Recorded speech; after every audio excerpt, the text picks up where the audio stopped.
வணக்கம். செல்வகுமாரின் முக்கடல் காற்று பற்றிய அறிவிப்பும் இலங்கை மற்றும் சிங்கப்பூர் மலேசியாவிற்கான வானிலை ஆய்வறிக்கையும். முதலிலே முக்கடல் காற்று பற்றிய அறிவிப்பு. அதிகாரப்பூர்வ முக்கடல் காற்று பற்றிய அறிவிப்பிற்கு இந்திய வானிலை ஆராய்ச்சித்துறை அறிக்கையை பார்க்கவும். 2025 ஜனவரி 15 இனிய மாட்டுப்பொங்கல் தினத்தில் அனைவரையும் வணங்கி மகிழ்கிறேன். முக்கடல் காற்று பற்றிய அறிவிப்பு. காற்று சுழற்சியானது மாலத்தீவிற்கு கிழக்கே குமரி கடலுக்கு தெற்கே நிலநடுக்கோட்டு இந்திய பெருங்கடலில் ஒன்று நீடித்துக் கொண்டிருக்கிறது வலுவாக. மேலும் ஒரு காற்று சுழற்சி இலங்கைக்கு தெற்கு தென்கிழக்கு புறம் நீடித்துக் கொண்டிருக்கிறது. இது கிழக்கு காற்றை தமிழ்நாட்டின் கரையோரம் கொண்டு வந்து தரையில் மதிய மாலையில் ஏற்றியும் அதிகாலை மற்றும் நள்ளிரவிலே ஏறாமல் கடலோரத்தின் வழியாக மன்னார் வளைகுடா வழியாக பயணித்தும் தொடர்ந்து செயல்படுத்தி கொண்டிருக்கிறது. ஆக மதியம் மாலையில் தரைக்காற்று கிழக்கு திசையிலிருந்து மேற்கு திசையை நோக்கி சற்று இலைகளை அசைக்கும், சற்று கிளைகளை அசைக்கும் காற்று எப்பொழுதுமே இருந்து கொண்டிருக்கும் அளவிற்கு இன்றைக்கும் இருக்கும். இந்த காற்றானது தொடர்ந்து கரையை ஒட்டிய கடற்பகுதிகளில் 21ஆம் தேதி வரை இருக்கும். இந்த காற்று சுழற்சியானது குமரி கடற்பகுதிகளுக்கு தெற்கே வரக்கூடிய 18ஆம் தேதி வரை நீடிக்கும். 18ஆம் தேதி மேலும் ஒரு நிகழ்வு இலங்கை மற்றும் குமரி கடற்பகுதிக்கு வர இருக்கிறது. அதுவும் ஏற்கனவே நீடித்துக் கொண்டிருக்கூடிய காற்று சுழற்சியும் எல்லாமே மாலத்தீவு மற்றும் அதற்கு மேற்கு புறம் வழியாக நிலநடுக்கோட்டு இந்திய பெருங்கடலிலே மாலத்தீவு மற்றும் அதற்கு மேற்கு புறம் நகர இருக்கிறது. இதன் காரணமாக 22ஆம் தேதி வரைக்கும் குமரி கடற்பகுதிகளில் வலுவான காற்று இருக்கும்.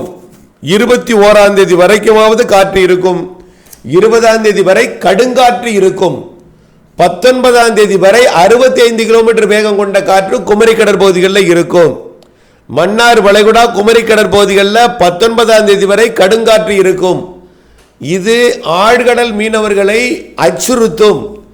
தூத்துக்குடி கொழும்பு, தூத்துக்குடி மாலத்தீவு, தூத்துக்குடி லட்சத்தீவுக்கு இடைப்பட்ட சரக்கு போக்குவரத்திற்கு கடும் அச்சுறுத்தலை கொடுக்கக்கூடிய அந்த காற்று தொடர்ந்து 21ஆம் தேதி வரை இருந்து கொண்டிருக்கும். மன்னார் வளைகுடாவிலையும் குமரி கடற்பகுதிகளிலையும் அதேபோல தமிழ்நாட்டின் கரையோர பகுதியை ஒட்டி அதாவது இந்தியா இலங்கை இடைப்பட்ட பாக் ஜலசந்தி பகுதிகளிலையும் 35 to 45 கிலோமீட்டர் வேகம் கொண்ட காற்று இருக்கும். வடகடலோரம் அவ்வப்பொழுது 35 கிலோமீட்டர் 30 கிலோமீட்டர் வேகத்தில் காற்று இருந்து கொண்டிருக்கும்.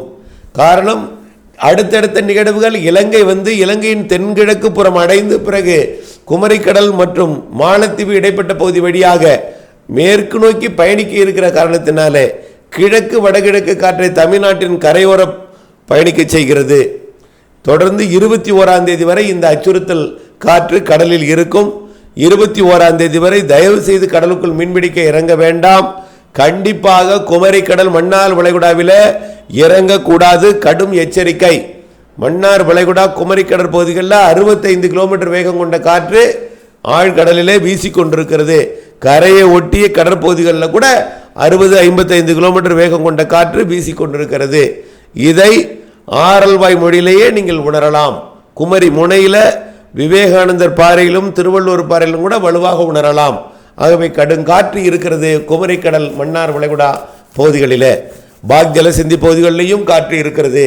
இலங்கையை சுற்றி இருக்கக்கூடிய தென்மேற்கு வங்க கடற்பகுதிகளிலையும் கடும் காற்று இருக்கிறது என்பதை உணர்ந்து வானிலை அறிக்கையோட இணைந்திருந்து 18ஆம் தேதிக்கு மேல் வரக்கூடிய அடுத்த நிகழ்வு காற்று 21ஆம் தேதி வரை தொடரும் என்பதை அறிந்து 22ஆம் தேதிக்கு மேல் நீங்கள் மீன்பிடிக்க செல்லலாம். 27ஆம் தேதி வரை 28ஆம் தேதி வரை இடையூறு இருப்பதாக தெரியவில்லை. ஆகவே 21ஆம் தேதியிலிருந்து 27ஆம் தேதி வரை ஒரு வாரத்திற்கு 22ஆம் தேதியிலிருந்து 21ஆம் தேதி வடகடலோரம் ஃப்ரீ ஆகிடும். 20ஆம் தேதியே வடகடலோரம் ஃப்ரீ ஆகிடும். 21ஆம் தேதி மன்னார் வளைகுடா அதாவது பாக்ஜல சிந்தி ஃப்ரீ ஆகிடும். 22ஆம் தேதி மன்னார் வளைகுடா குமரி கடற்பகுதி ஃப்ரீ ஆகிடும். ஆகவே 22ஆம் தேதி 21ஆம் தேதியிலிருந்து நீங்கள் மீன்பிடிக்க கடலுக்குள் நிம்மதியாக இறங்கலாம். ஒரு வாரம் அதிலிருந்து உங்களுக்கு கடல் தொழில் செய்ய இடைவெளி கிடைக்கும். அதேபோல் குமரிக்கடல் அதாவது குமரிக்கடல் வழியாக பயணிக்கக்கூடிய தூத்துக்குடி கொழும்பு, தூத்துக்குடி மாலத்தீவு, தூத்துக்குடி லட்சத்தீவு இடைப்பட்ட சரக்கு போக்குவரத்திற்கும் 21ஆம் தேதியிலிருந்து உங்களுக்கு வாய்ப்பு கிடைக்க போகிறது. ஆகவே 27, 28ஆம் தேதி வரைக்கும் நீங்கள் அந்த கடல் தொழிலை செய்யலாம். அடுத்தபடியாக இலங்கைக்கான வானிலை ஆய்வறிக்கை. இலங்கையை பொறுத்த வரைக்கும் நேற்றைக்கு, அதாவது கடந்த 2 நாட்களுக்கு முன்பு இலங்கையோட தெற்கு தென்கிழக்கு பகுதிகளில் வெள்ளப்பெருக்கை ஏற்படுத்தியது, கல்முனை சுற்று வட்டார பகுதியெல்லாம்.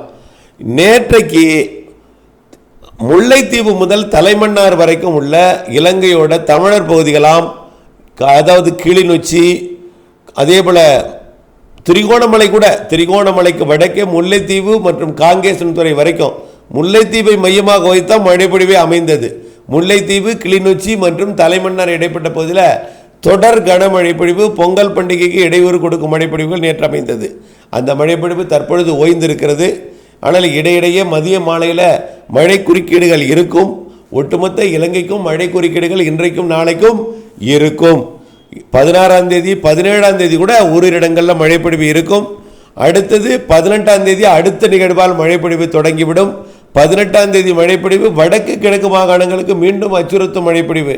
நேற்று போல் 19-20 கொடுக்கலாம். 18-19 கண்டிப்பாக வடக்கு கிழக்கு மாகாணங்களுக்கு மழைப்பொழிவு தெரிகிறது.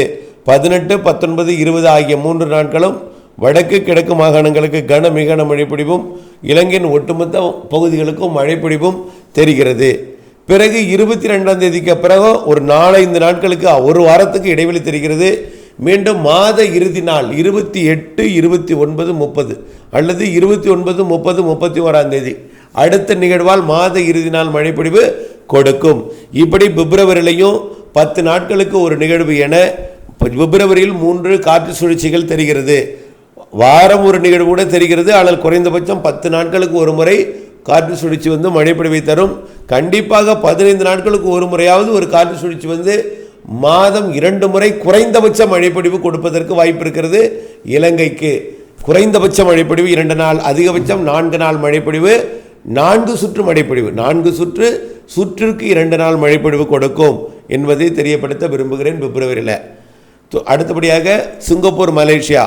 சிங்கப்பூரை பொறுத்த வரைக்கும் தற்பொழுது சிங்கப்பூரின் தெற்கு பகுதி நல்ல மழைப்பொழிவு, சிங்கப்பூர் இந்தோனேஷியா இடைப்பட்ட பகுதியில் கடற்பகுதிகளில் இதோட தாக்கம் சாரல், தூறல், குளிர் எல்லாமே சிங்கப்பூரில் நடைபெற்று கொண்டிருக்கும். சிங்கப்பூரை பொறுத்த வரைக்கும் கடந்த சில நாட்களுக்கு முன் இருந்த மழைப்பொழிவை விட சற்று தீவிரம் குறைந்த மழைப்பொழிவு இருந்து கொண்டிருக்கும். ஆனால் மழைப்பொழிவுகள், மழை குறுக்கீடுகள், குளிர் மற்றும் சாரல் எல்லாமே இடையிடையே சிங்கப்பூருக்கு எப்போ வேணாலும் கொடுக்கும். பெரும்பாலும் மதிய மாலையிலையும் நள்ளிரவு அதிகாலையிலையும் சிங்கப்பூருக்கு மழைப்பொழிவை கொடுக்கும். மலேசியாவிலையும் அதே போல தான். தாய்லாந்து, மலேசியா இடைப்பட்ட நெக் பகுதிகளில் கனமழைப்பொழிவு தற்பொழுது பொழிந்து வருகிறது.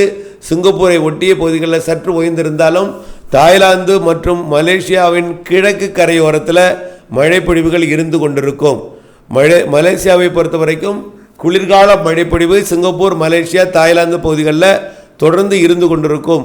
மேலும் பிப்ரவரி மாதமும் இந்த மழைப்பொழிவு சிங்கப்பூருக்கு தொடர வாய்ப்பு இருக்கிறது.